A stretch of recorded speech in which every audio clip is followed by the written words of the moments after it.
kasih sudah mengunjungi channel saya, Royanti Sinaga. Jangan lupa untuk klik subscribe, like, comment, and share. Hai, terima kasih sudah mengunjungi channel saya. Pada kesempatan ini, saya akan menjelaskan bagaimana cara mengerjakan jurnal umum. Jurnal umum adalah formulir khusus yang dipakai untuk mencatat setiap bukti pencatatan berupa penerbitan dan pengkreditan secara kronologis beserta penjelasan-penjelasan yang diperlukan dari transaksi-transaksi tersebut. Baiklah, kita masuk ke perusahaan jasa. Nah, pada kesempatan ini kita akan mengerjakan atau membahas jurnal umum pada perusahaan jasa. Perusahaan jasa adalah suatu unit usaha yang bergerak dalam pelayanan jasa tertentu kepada konsumen. Perusahaan ini menghasilkan jasa, bukan barang atau produk yang kasat mata. Contoh perusahaan jasa, jasa salon, jasa bengkel, jasa notaris, jasa kuntan, dan sebagainya. Kita lanjut ke contoh soal dan pembahasan. Berikut ini adalah contoh soal dan pembahasan jurnal umum pada perusahaan jasa.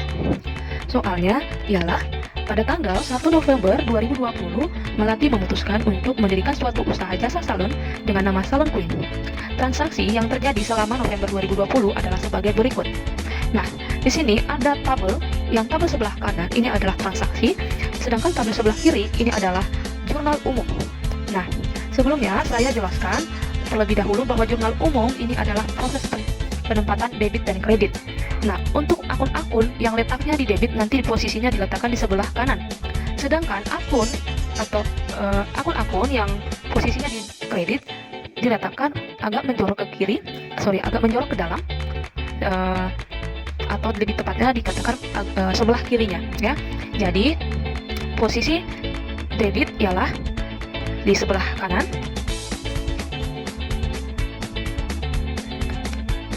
sedangkan kredit sebelah kiri. Oke. Nah, baik, kita langsung kepada penjelasannya. Kita langsung ke penjelasan ya. Kita langsung ke transaksi. Pada tanggal 1 November 2020, Melati menanamkan uangnya sebesar 80 juta. Pada transaksi ini, ketika Melati menanamkan uangnya, tentu akan menambah kas dari Salon Queen. Di satu sisi akan menambah modal. Jadi kas bertambah, modal juga bertambah. Nah, untuk kas atau akun kas ketika bertambah, kita letakkan posisinya di debit atau debit. Sedangkan akun modal ketika bertambah, posisinya diletakkan di kredit. Nah, untuk nominalnya sebesar 80 juta rupiah. Lanjut ke tanggal 2 November 2020. Dibayar sewa kantor selama 1 tahun sebesar 12 juta rupiah.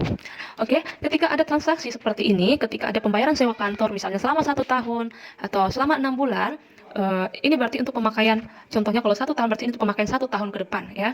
Nah, untuk pencatatan transaksinya atau pencatatan jurnal umumnya, nama akun yang digunakan ialah sewa dibayar di muka, ya. Ketika sewa dibayar di muka bertambah, ini ditempatkan di debit. Jadi kalau sewa dibayar di muka ini masuk ke dalam kelompok aktiva. Nah, untuk kelompok aktiva, akun-akun yang merupakan kelompok aktiva ketika bertambah kita letakkan di debit. Nah, pembayaran sewa kantor di satu sisi selain menambah sewa dibayar di muka, tentu di satu sisi akan mengurangi akun kas. Nah, akun kas ini termasuk juga kelompok aktiva. Kelompok aktiva kalau berkurang itu posisinya atau akunnya kita tempatkan di kredit, ya. Nah, untuk nominalnya sebesar 12 juta rupiah. Lanjut ke tanggal 3 November 2020. Dibeli peralatan salon tunai sebesar 30 juta. Oke, ketika transaksi seperti ini ada dibeli peralatan tunai atau peralatan salon, ingat untuk akun peralatan. Nah, ketika ada pembelian peralatan, maka untuk yang kita letakkan di debit ialah akun peralatan sebesar 30 juta. Karena pembelian secara tunai tentu akan mengurangi kas. Nah, untuk akun kasnya kita letakkan di kredit. Nilainya 30 juta. Lanjut ke transaksi tanggal 20 November 2020. Nah, pada transaksi ini dibayar utang atas pembelian perlengkapan salon sebesar 1 juta rupiah. Jurnal umumnya adalah utang dagang di debit 1 juta rupiah dan kas di kredit 1 juta rupiah. Utang dagang ini diletakkan di debit karena pembayaran utang, sehingga utang dari Salon Queen berkurang, dan akibat pembayaran utang tentu kas juga berkurang, maka kasnya diletakkan di debit.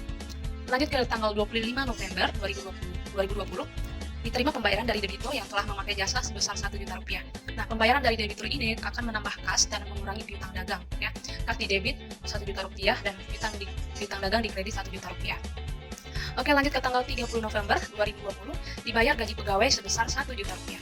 Nah, pada eh, transaksi seperti ini, apabila ada pembayaran gaji, maka yang dituliskan dalam jurnal umum itu di debit adalah beban gaji 1 juta rupiah dan kas, karena pembayaran beban gaji ini kas dari salon queen berkurang. Nah, sebenarnya di sini kasnya diletakkan di kredit ya, bukan di debit. Ini hanya salah ketik aja.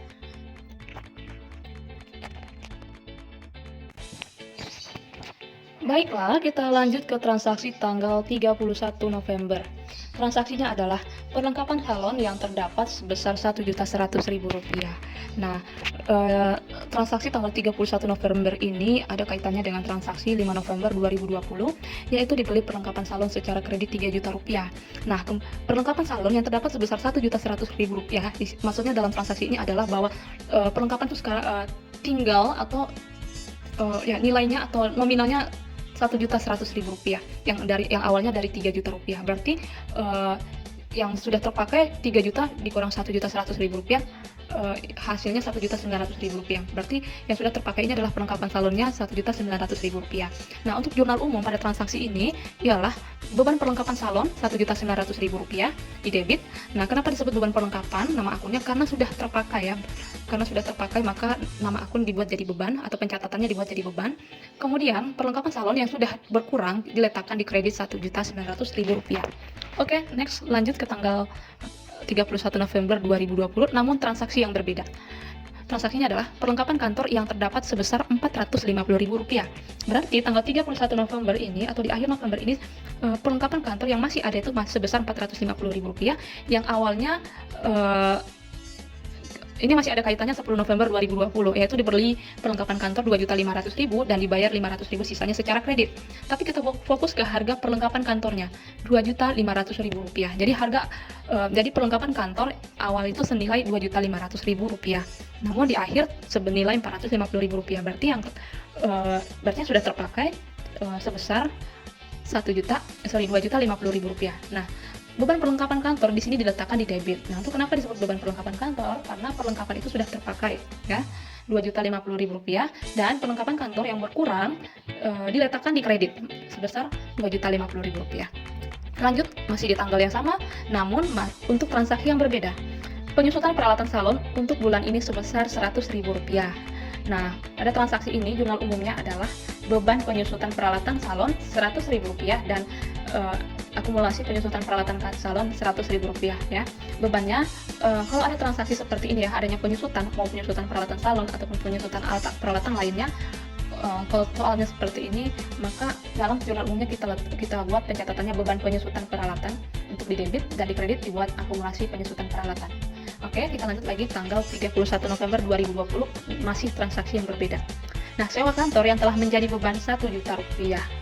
Maka dalam jurnal umum ini kita buat pencatatannya adalah beban sewa kantor. Nah, tanggal 31 November 2020 ini ada kaitannya dengan tanggal 2 November 2020, yang mana transaksinya adalah dibayar sewa kantor selama 1 tahun Rp12 juta. Berarti kalau 1 bulan Rp1 juta. Itu tanggal 2 November ya dibayarnya. Nah, di tanggal 31 November maka sewa kantor itu sudah terpakai. Nah, sewa kantor yang sudah terpakai inilah yang disebut dengan beban. Maka pencatatannya disebut dengan beban sewa ya, Rp1 juta. Nah, sewa yang dibayar di muka tadi sudah berkurang dong, tinggal yang awalnya 12 juta berkurang 1 juta, maka sewa yang dibayar di muka itu sekarang tinggal 11 juta.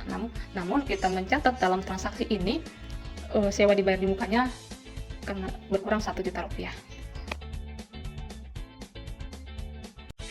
Baiklah, tadi kita sudah membahas transaksi-transaksi dan pengerjaan jurnal umumnya. Nah, jurnal umum yang sudah kita bahas tadi kita rangkum dalam tabel. Berikut ini adalah tabel jurnal umum Salon Queen untuk periode 30 November 2020. Oh ya, saya ralat sebentar ya, ada tadi kesalahan di pembahasan sebelumnya. Jadi di soal-soal terakhir atau transaksi terakhir saya menyebutkan tanggal 31 November. Nah, saya perbaiki bahwa sebenarnya adalah tanggal 30 November ya. Oke. Nah, tapi di tabel ini sudah saya buat dengan tanggal yang sudah betul, yaitu tanggal 30 November. Nah, untuk jurnal umum dari jurnal umum ini kita lihat jumlah debit dan kreditnya memiliki total yang sama ya, antara debit dan kredit memiliki total yang sama. Apabila teman-teman atau adik-adik ketika mengerjakan jurnal umum total debit dan kreditnya tidak balance atau tidak seimbang, nah alangkah baiknya teman-teman periksa kembali jurnal umumnya, barangkali ada yang keliru dalam mengerjakan atau dalam meletakkan akun ataupun nilai dari jurnal umum itu sendiri. Oke, baiklah teman-teman atau adik-adik, demikianlah pembahasan jurnal umum pada perusahaan jasa pada kesempatan ini. Semoga apa yang saya sampaikan pada tayangan kali ini bisa bermanfaat bagi adik-adik semua atau teman-teman semua. Jangan lupa dukungannya untuk klik like, subscribe, dan share untuk video-video ini. Bye-bye.